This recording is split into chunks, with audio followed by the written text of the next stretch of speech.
The promise of diversity is an innovation dividend. The idea that bringing a group of different people together will enable creativity and the exploration of ideas, more information processing, lots of new creative possibilities is what we expect from diversity. But we don't always achieve that.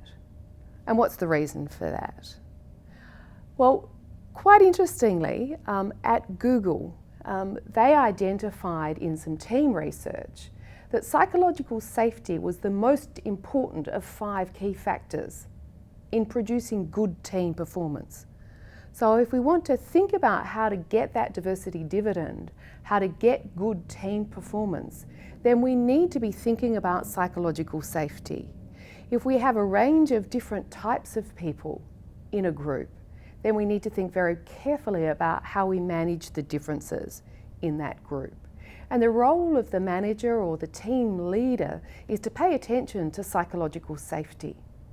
People who are different, people who are from minorities, which includes women, people of colour, people from different cultural backgrounds, may not actually feel safe to bring their full selves to work, to bring their full selves into this group.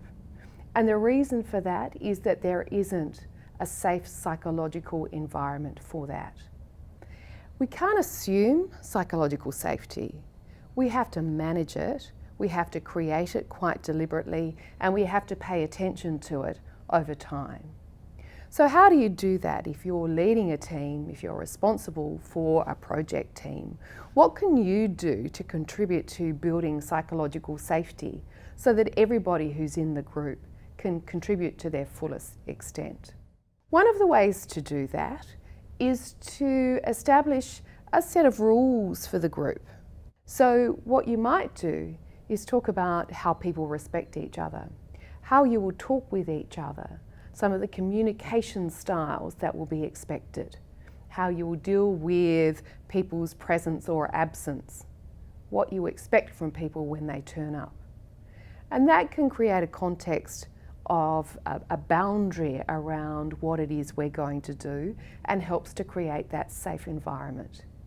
The other thing that you can do as a leader is to advocate pro-diversity beliefs.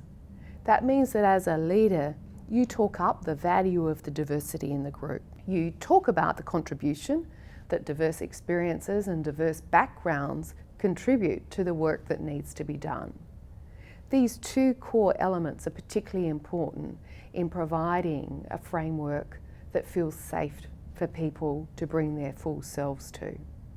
Often managers do things like creating an interest around, for example, a sports competition.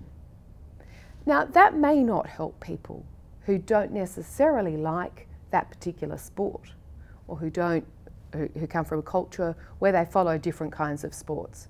So sometimes those attempts to be all-inclusive of a group can actually backfire, and people from minority groups might feel even more marginalised by that.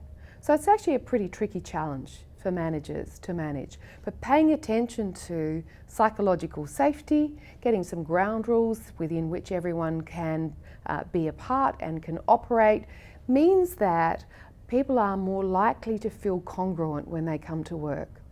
I know that when I step into this safe place that you've created, I can talk about who I am. I can be my full self. I don't have to leave a bit of me at the door. I can feel congruent in who I am, and so I'm more likely to contribute more to my work.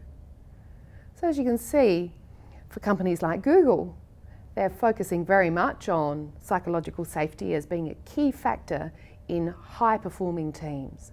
And there's very good reason for that. And there's a lot of research that shows the power of psychological safety.